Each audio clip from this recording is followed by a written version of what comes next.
Welcome back, folks, to Han Took Shots First. I'm Derek, I'm Jack. and this week we're back to talk about The Mandalorian, Chapter 21, The Pirate. Not in a puffer pig's eye. Arrgh. Arugula. Arugula. You probably don't know what a puffer pig is yet, but you will, because it's a very stupid but very fun episode of Rebels, and it has Lando Calrissian, so it's pretty cool. Is it? So it's a Star Wars thing. Speaking of Rebels, the guy that plays the big blue guy in this is the same guy that plays him on the Rebels, apparently. Yeah, oh, you can hear it, yeah. Zeb Aurelius. Zeb Aurelius. I was like, it's Yeah. Zeb something. Blue is, I think it's supposed to be purple. Maybe it's just the lighting in that bar, you know? Yeah. It's because they do fluorescent lighting, and it just throws everything off a little. Well, we're going to see him soon. Are we? Oh. Yeah, he's going to be in Grogu, and Mando and Grogu. So, Oh, I mean, okay. we're going to see him in much more live action. That trailer has him, like, kicking dudes' asses. Yeah, I mean, we're pretty close to that. This episode comes out March 18th, so we're like less than 2 months away. Yep. Or just over Yep. 2 months away. Just at it. I'm excited for it, dude. Well, speaking of not 2 months away, this episode aired March 29th, 2023. And was directed by Peter Ramsey and written by Jon Favreau. Peter Ramsey is a guy we've not had yet, but Okay. he was one of the directors on Spider-Man Into the Spider-Verse, which had like 4 directors, but that's not uncommon with animation, especially something that fucking insane. And then he directed 1 episode of Ahsoka, amongst some other things I didn't recognize, but those are the things that are pertinent to us. Absolutely. So we'll be talking about him again. But I just recently watched for the first time, it was maybe like 4 or 5 months ago, maybe a little bit more, Into the Spider-Verse, because I missed it in theaters, and I just kind of never got around to it. Man, that shit is crazy. I saw it much later than most people, but not as late as you, it sounds like. And yeah, insane. Super good. I mean, I literally watched it because of the Nick Cage marathon. And I guess he's getting his own Spider-Man noir. Yeah, I have to decide whether I'm watching it in black and white or hypercolor, because those are apparently the 2 options they're offering. I'll do what you don't do. Because it's noir, right? So black and white is what it should be. But I guess when they do the color, someone was telling me it's like insanely not, like it's not like your normal color. It's like, it's Into the Spider-Verse shit. It's like hyper saturated, crazy.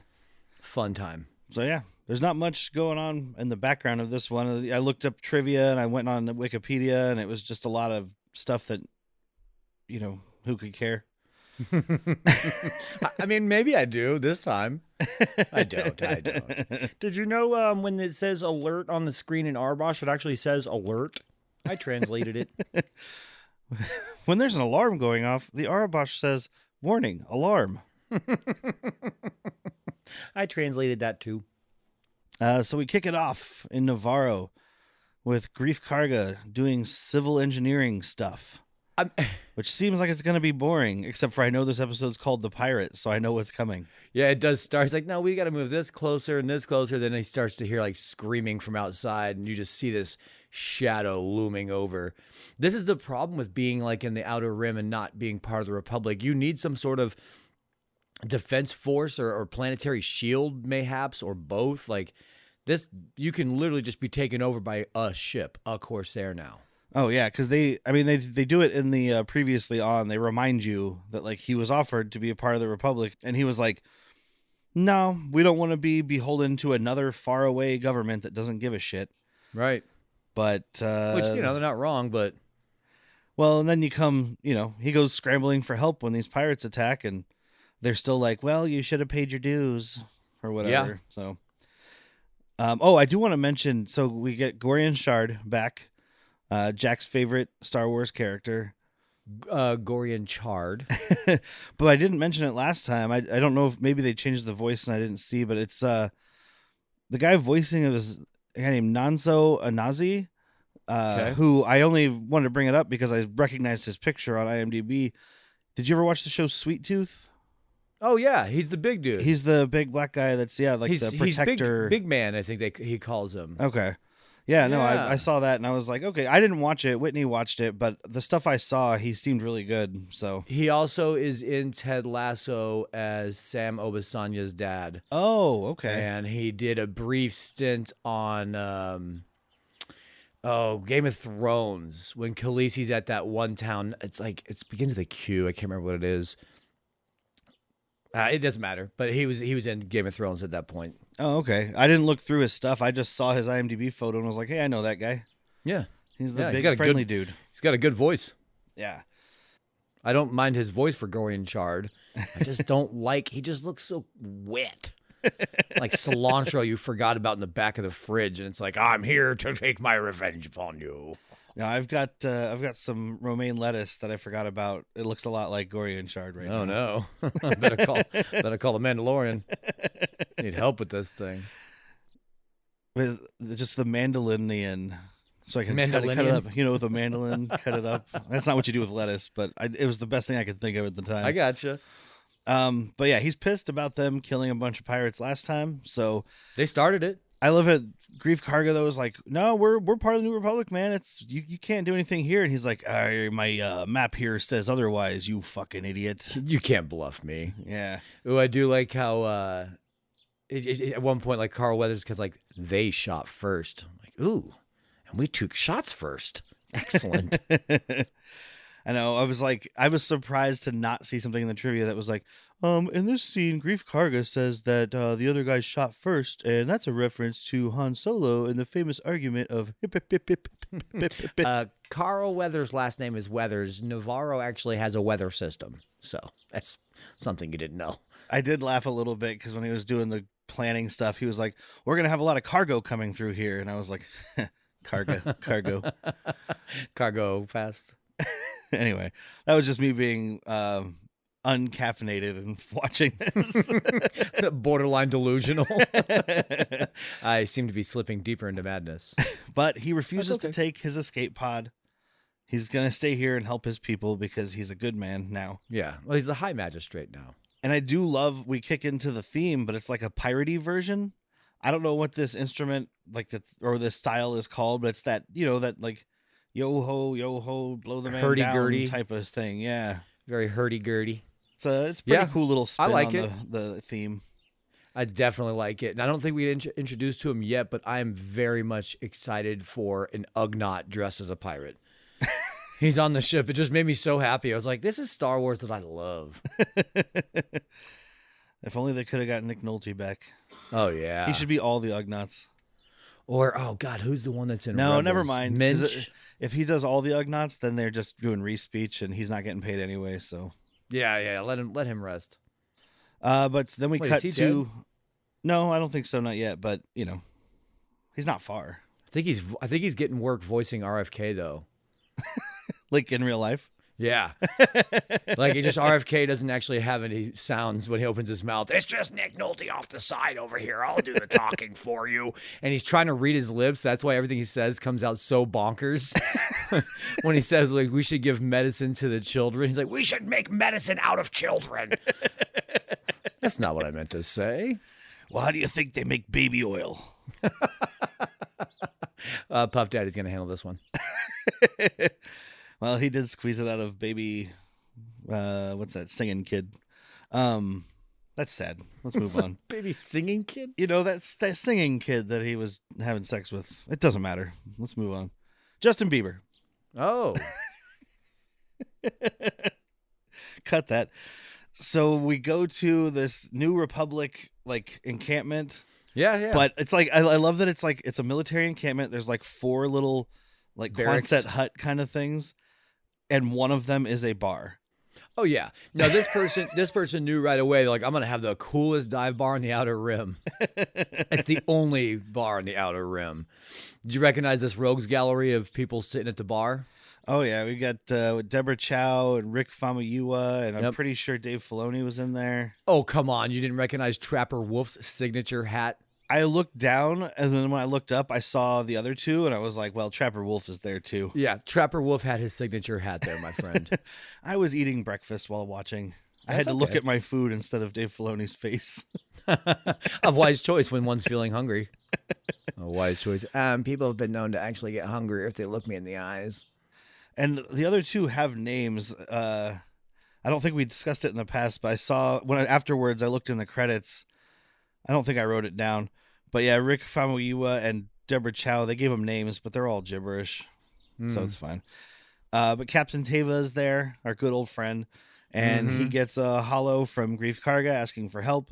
And this is when he help meets... me, Carson Teva. You're my only hope. This is when he talks to Zeb Aurelius. It's Stephen Bloom is the guy's name, or Blum. You think there's a body there? Probably not. Somebody's got to be doing some. Well, I guess for this short of a shot, you don't really need blocking. Yeah, like if he's in the movie as like a character, they've got a person there. But for looks this, like he's gonna be. Yeah, it's just Carson Teva standing at a bar, looking left and talking to something. So. They got a tennis ball like just off camera to look like here's where your eyes should be.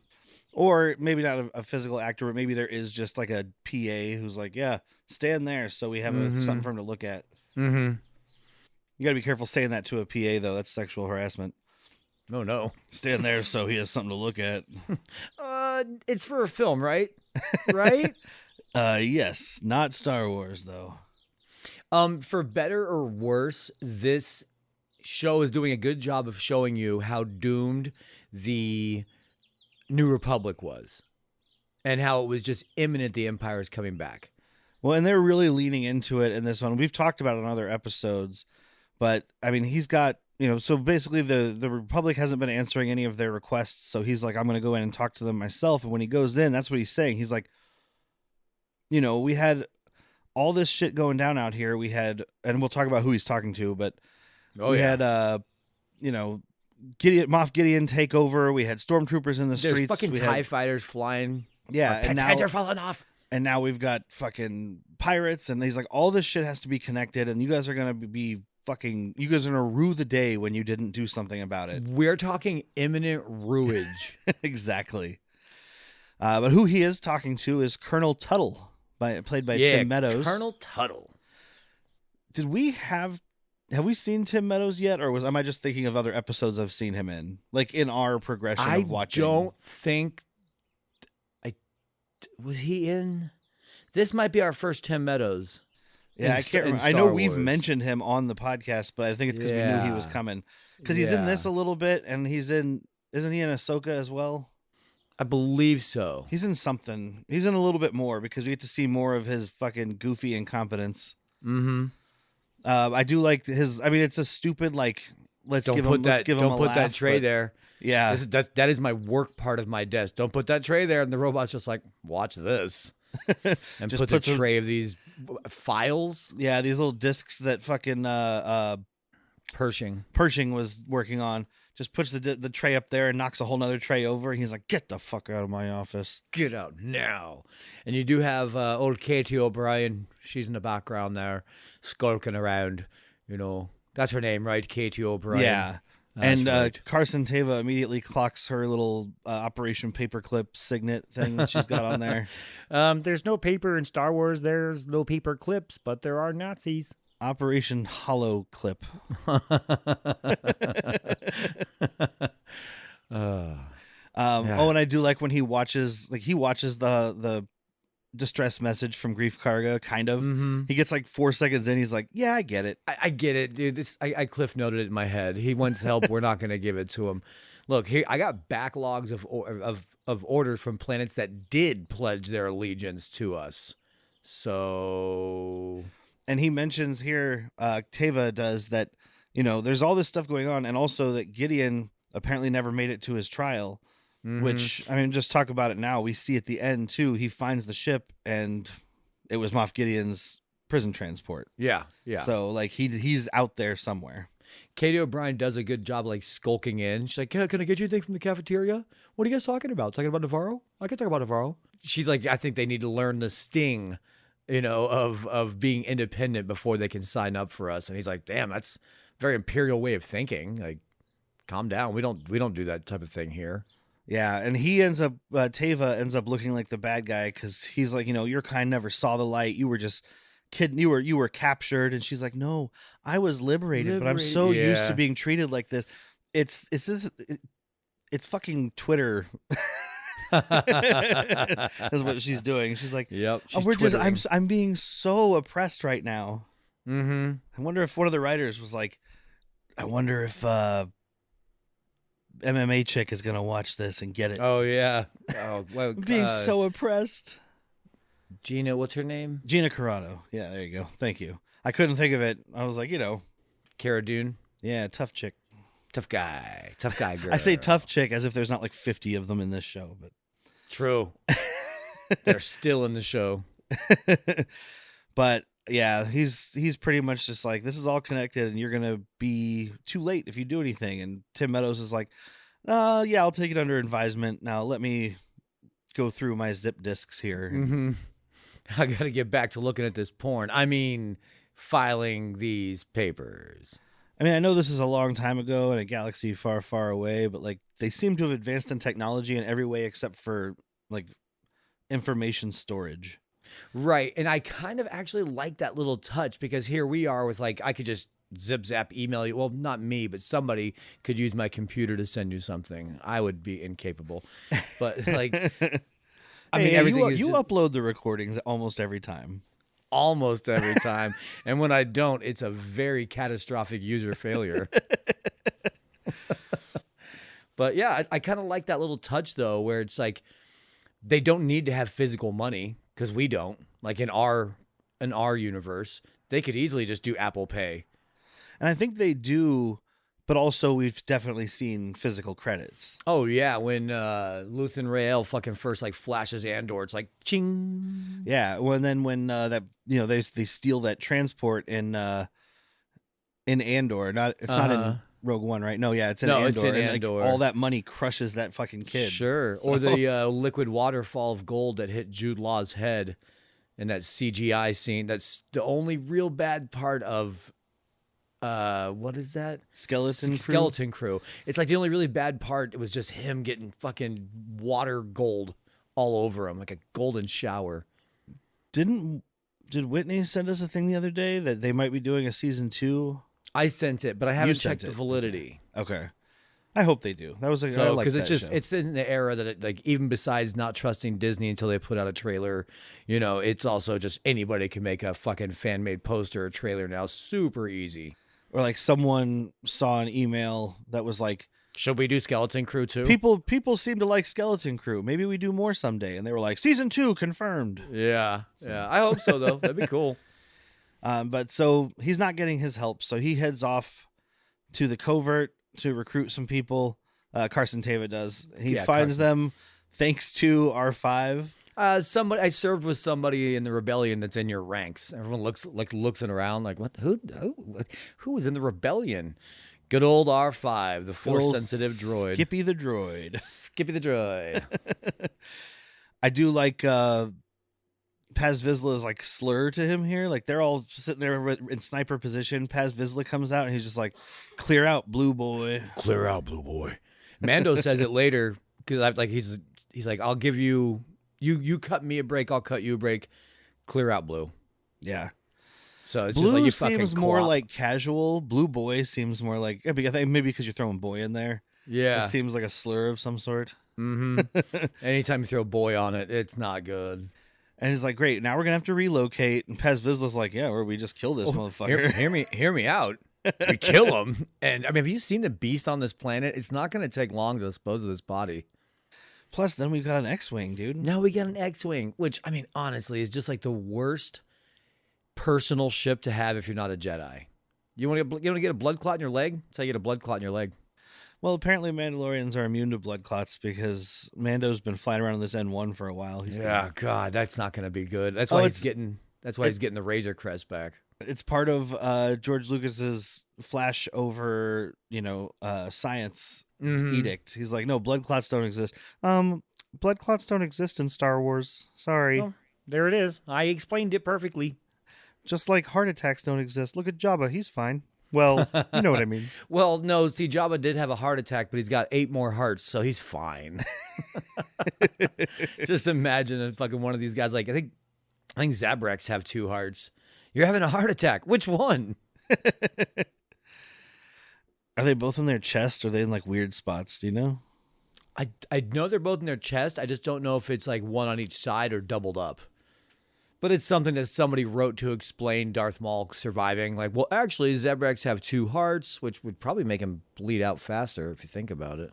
Well, if they're doubled up, it would be a terrible evolutionary design because, like, you stab through, you get them both. So it'd have to be one on either side. You'd think. Yeah, that's why they developed double-bladed lightsabers. Oh, just bam, so bam, get both bam, hearts. Yeah, I like it. But he gives Mando the hollow, and he's like, "Look, I went to Coruscant. They don't give a fuck. Everything about this smells wrong. You don't have to do anything. I just came to let you know that your friend is in danger. You can do with that information what you will." Yeah, and he even like, "What's in it for me?" And he's like, or "What's in it for you?" rather, and he's like, "Just something here stinks, and I don't like it." Well, because Carson Teva is one of the good ones. He's really out there trying to do the right thing versus some of these other guys who are just doing the corporate thing or the governmental thing. Yeah. You know? Are you looking for a movie podcast with deep dives, interviews, and thoughtful film analysis? We ain't got none of that. What do we got? You want to hold the bucket? Right? I'll hold the bucket, sit in the I'll cuss just chair. stand there with my. I will never blink. I'll just be there holding the bucket. I will like, never blink on her drapes, most likely. You look like a drape jizzer. R.I.P. That sweet, sweet pussy. It is known that Jessica Tandy had the sweetest pussy in Hollywood. If you don't know, Google it. Don't Google Jessica Tandy's pussy, you guys. Don't do it. Don't do it. Doom Generation. Available anywhere you find podcasts. Hey, mister, I got an extra $3. I was wondering if there's any way you know I can spend it. Have you heard of Patreon? Never heard of it. What is it? You go to patreon.com/worstpeople, give me your $3, and you can listen to a bunch of stuff that's way too inappropriate for your age. Oh, well, I'm actually pretty old. I just sound like this. It's like the Benjamin Button thing. But anyway, I was going to ask you, what if I got my mom to give me a couple more bucks and I could, give you more money? Oh, that's even better. You can get ad-free with $5. $5? You also can get access to Latchkey Vids, our TV recap show of forgotten 90s garbage. Oh my God, I don't even know what that is, but I'm excited for it. You should be. So $5 is all I need, and I get no more of these commercials? No more commercials. No more commercials. Oh, you get boy. to hear us talk about a singing cop show and more. Well, golly gee willikers, Mr. and Miss. Thanks for all the information. I'm going to go see if I can find a mom to give me $5. Let's go beat that kid up and take his $5. Oh, no! So then we got the scene with Mando trying to give a speech to convince everybody to help. Of course, he doesn't have the connection to them that, someone like Paz Vizsla has. So they listen, but they're like, well, maybe, I don't know. Because he's like, hey, he offered me some land. Maybe it's time we go help them. Maybe we live in the light now. Yeah. Like, so that was a good turn.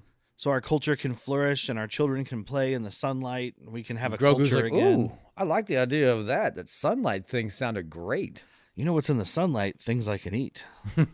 Oh my God, in the sunlight, it's so much easier to see bugs. And Paz Vizsla does the classic like movie speech thing where he's like, why should we die to save these people again? I don't like this guy. I'm going to start off by saying, Yeah. I don't like this guy. We've been at ends with Greef Karga. Like, it's just like, why should we fucking do this? We've fought with bo-katan and her people. We fought and died to save this stupid little baby thing. I also like that they have a talking stick. Yeah, a talking hammer. Yeah, well, it's a stick with something on the end of it. But it ends with, he's hammer's like, just a fancy stick, dude. Come on. Why should we do any of this? Because we're fucking Mandalorians. Yeah, it's nice. It's a good rah-rah. It's the classic, like I said, like turn speech where it's like Mando's sitting there like, fuck, he's not going to help me. And then he's like, no, for honor. Yeah, as soon as he stands up, you kind of get like a good like little head cock from Mando, like, oh, fuck. Yeah. This isn't going to go well.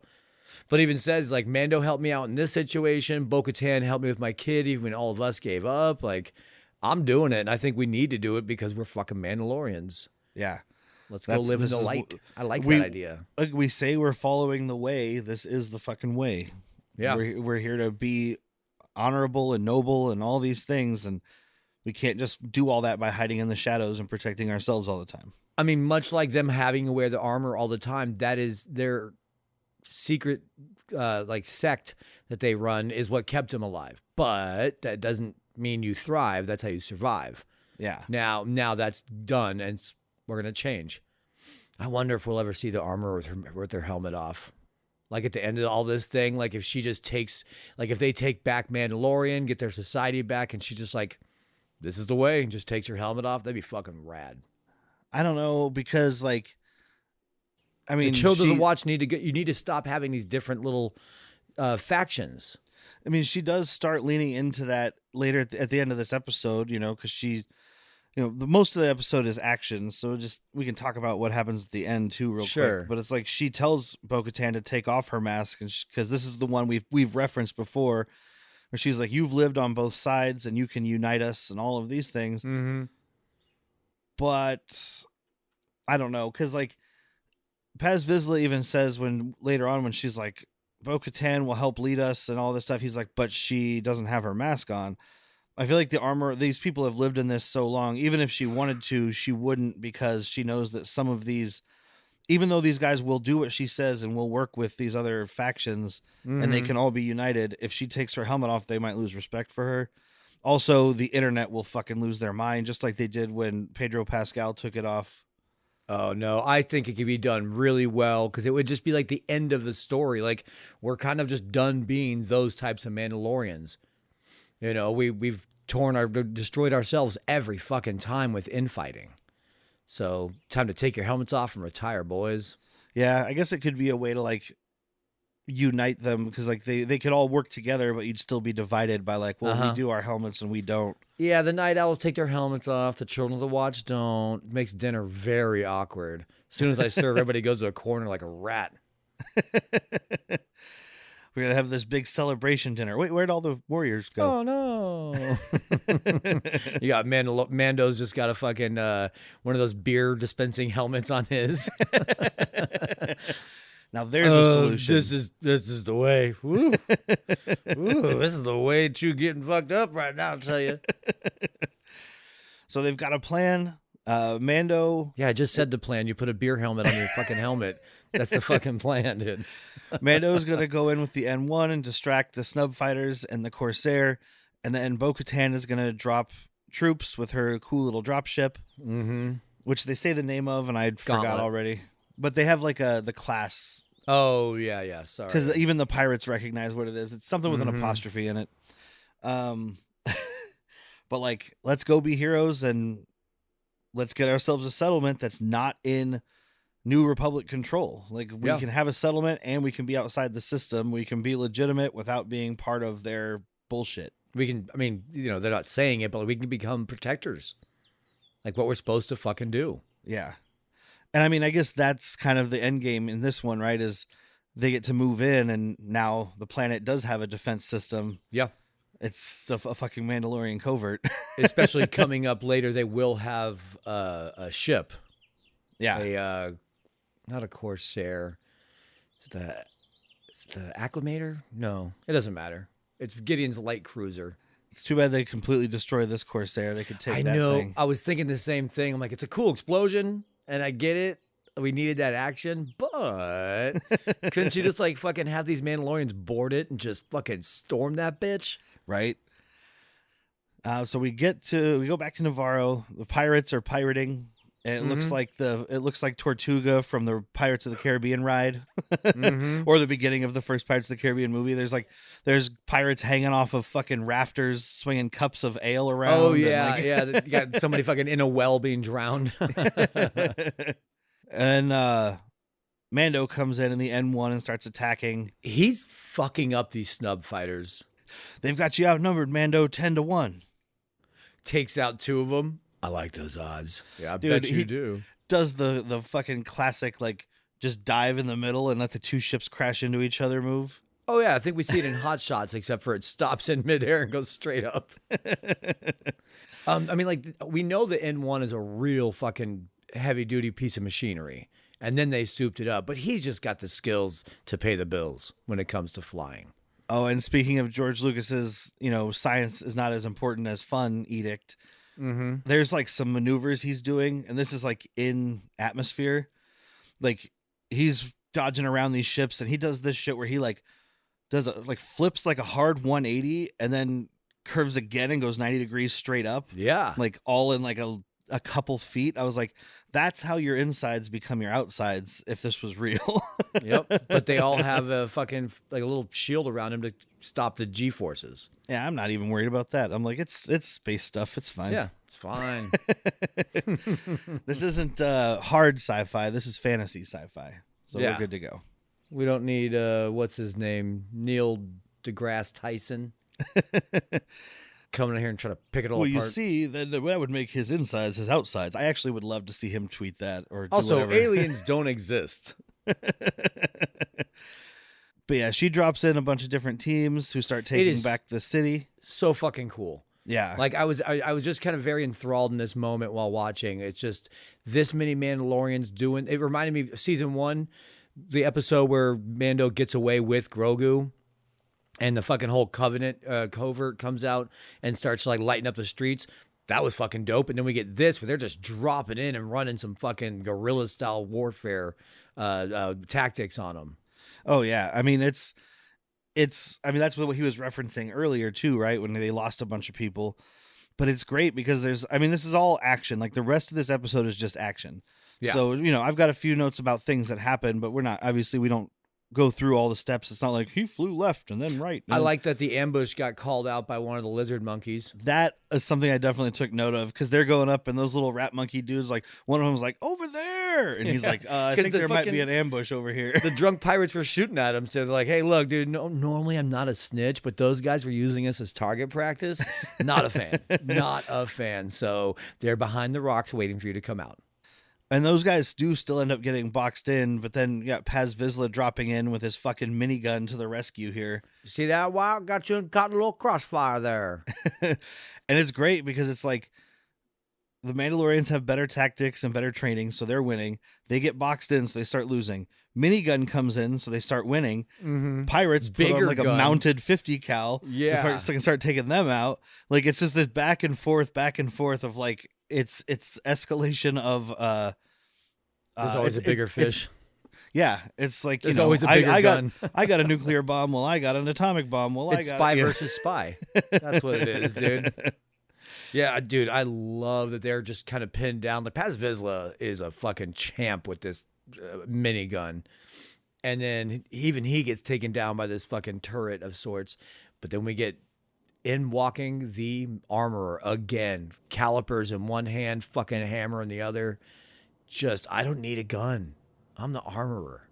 Yeah, just fucking braining these dudes. And of course, the guy shooting the gun can't hear her because even though it's a laser gun or whatever it is, plasma bolt, it's Yeah. loud as shit. So he doesn't hear all his friends' heads cracking open. He can't hear over his own laughter. He's having such a fun time. So she ends up taking out them. And then the pirates try to get out of town. And meanwhile, all that's going on, bo-katan and Mando are like double teaming snub fighters. And they get recalled back because Gorian Shard and his Ugnaught buddy realized that the Ugnaught pirate. they got tricked. Best part. Best part. Yeah, because Vane. Yeah, Vane. He thinks he's got Mando dead to rights until he's like, no, come back. That's the decoy. They kind of do it a little bit. I thought it was going to be like, oh shit, no, she's the decoy. No, he's the decoy. Well, I mean, it kind of works out both ways because he's pulled them away. Then when they go back and they're focusing on her, he does the like fly up from underneath and blast some dudes kind of thing. Dude, Vane with the, he's below you. He's above you. He's below you. And then boom, like, oh, you're dead. No, I don't know who I'm talking to anymore. So it gets Just down to shouting into where the like ether. the pirates are trying to flee and they get the remaining pirates, which is like a half a dozen maybe on the Sure, I ground. think Vane's the only one he's just like, it was a pleasure serving you, Captain. I'm out. Oh yeah, because there's like a half dozen on the ground. He's the only ship left, and he's like, Mm-hmm. nope. And the little Ugnaught guy's like, we got to fucking get out of here or jettison or like abandon ship. He's like, the fuck? Not in a puffer pig's eye. We are going to crash this bitch into the goddamn city. Well, and he goes in because this ship has bombardment capabilities, which we saw earlier. And so he goes in and he just starts blasting the city. He doesn't give a fuck. He's aiming for civilians. He doesn't care that his people are down there. He's just like, I'm going to take as many of these people with me as I can. Yep. And they go in and take out his last engine. And Chard is Chard. Ooh, discharge. That's some discharge there. Yeah, it's a good boom. And I know there's been a lot of complaints about the quality of Disney's CG in various projects, basically since like 2018, 2019. I thought all of this looked pretty good, but I've also never picked out a lot of the, like, people are like, everything looks like trash. And I'm like, some of it looks pretty good. Some of it looks too cartoony. In this case, I think since it's all ship on ship, ship on city, it looks good. It looks good because it's just, there's nothing there to ruin it. Yeah. This isn't like a Marvel movie where we've got a cartoon Black Panther and a cartoon Captain America bouncing around the ground with cartoon people on motorcycles, or you know what I mean? Even the standard now for us is Rampage with Dwayne "The Rock" Johnson, where that gorilla didn't look bad. He's just not there. Yeah. And it's very apparent this because of what you just said, you know, CG on CG or whatever, probably a little bit of model work at this point. Or very little. It all looks pretty legit, I think. But it's a lot of cool action. And Greef Karga is doing this thing where he's ceding the lands to the Mandalorians. I did get a little laugh. They intended it, but he's like, as magistrate, and the robot corrects him. Hi, magistrate. Point of order. It's hi, magistrate. You've gone over and over to make me say that. And everybody in town gets a chuckle out of that. Shut up. But, you know, now you have a home here with us. So, you know, farm and fuck and be happy. It's a good day for fornication. I love the use of screen wipes too. Oh yeah, always. You got a screen wipe. It's fucking Star Wars. Yeah, sometimes you got to screen wipe twice if the screen's still stuck there. You don't want anything to last a little, you know, longer than it should. Don't let it linger. Linger berries, dude. Yeah, then there's the thing we talked about, bo-katan and the armorer meet up, and she tells her about, you know, I thought mythosaurs were fake, or Yeah. I was raised to believe that they were just legend, but you saw one. I know it. I believe it. And that's a sign that the next age is upon us. And like, our people have strayed from the way, but we must walk together. We're all Mandalorian. You can unite us, et cetera, et cetera. Even if you're right and the children of the watch never take their helmets off, I think from now on, all new recruits are going to be optional. Yeah. You know, it's like the children of the watch, you might be right that they're never going to change. They're just too zealoted now, and it would just destroy everything.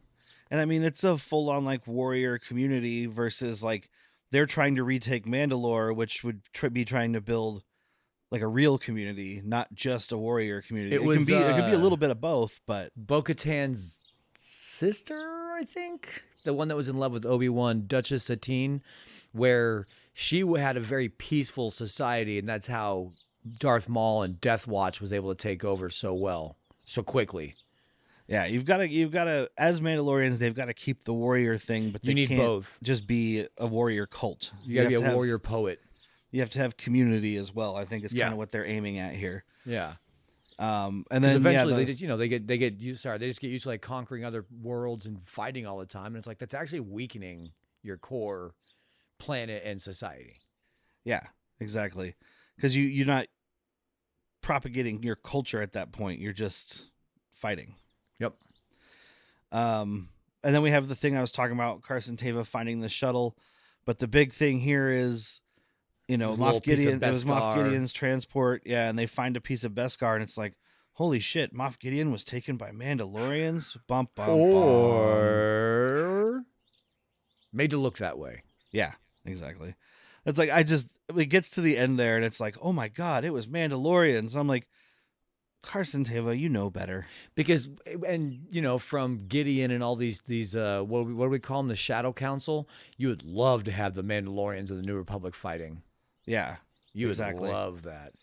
I just am excited to see what they're gonna do, like why the Mandalorians weren't in episode 7, 8, and 9 of the sequel trilogy. Because they were on vacation. Oh, that's fair. A well-earned one. I mean, they literally could just explain it where they're like, it's not my problem. We settled Nevarro, or we retook Mandalore. Like, just not our problem. We're all warred out right now. Yeah, we're trying to rebuild our culture. We can't help. Or I've said this many, many times. What Ahsoka ended up doing at the end of its season was creating a whole new galaxy for you to have stories. You could put Grogu and Mando there. I think they're going to end up there. You could put anybody you want that was not involved in the sequel trilogy, and you have questions why. Boom, they were in another galaxy. Done. Well, when you send them all there, of course, you'll piss off a bunch of fans. But then you just like, well, you can't say this doesn't line up with that and that doesn't line up with this because this didn't exist in any of the other stories. So we win. It's a blank check. So yeah. I don't think they're going to do everybody like we were saying, but it's smart now because you can have this fucking whole Ahsoka and whoever else you want to put there. There you go. That didn't affect our main timeline, as it were.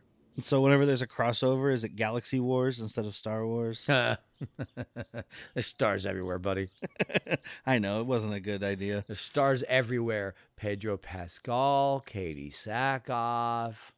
I will say, I know this season is not well liked by a lot of people. I've been enjoying everything so far. So far, it's still holding up really well because Grogu's barely in it, and that makes sense story-wise. He shouldn't really be in it. And I saw this one had like an 8.1 on IMDb, which is pretty good. I mean, I don't give a shit about those ratings, but I can just judge it based on compared to other episodes. And yeah, that's pretty high for this season, I think, if I'm remembering right. I think you are, because this is a good action episode. But we'll be back in 2 weeks to talk about Jack's favorite episode of the season, Chapter 22, Guns for Hire, which has Jack Black, Lizzo, Christopher Lloyd. Think I'm sick that day. Robots drinking oil. You gotta be back with Christopher Lloyd. I literally remember nothing about that episode except for that those guys are in it. And Christopher Lloyd is like a secret bad guy or something. Yes. Yeah. Yeah. I've watched it once. I didn't rewatch it when I did my rewatch. I was just like, skip. I feel like it's not overall an important. I feel like it's like a one-off episode, but I don't remember anything about the story, so I could be wrong. Somebody's got robots killing humans. It's Christopher Lloyd. Got there. It's a good time. And then, as I've been doing to cross-promote the shows, here's a big one. This episode is coming out. If you're listening to it the day it comes out, it's March 18th. So our next main feed episode for Bad Movies, Worst People will be our 200th episode of Bad Movies, Worst People. And we're going to be talking about 1984's, I think, Chud, Cannibalistic Humanoid Underground Dwellers. Long time coming. Thank you to one of our patrons, Grayson, because he mentioned it, and we were trying to figure out a 200th episode. Jack brought that one up because we've been talking about it since the beginning. And I was like, well, a patron just mentioned it, so that's where we landed. So I'm so excited because neither you nor Whitney has seen it. If I don't like it, I'm coming after Grayson. I feel like I'm going to like it. I think you're going to like it. So that's it for this week. We'll see you guys again in 2 weeks with Chapter 22. I've been Derek. I'm Jack. Not in a puffer pig's eye.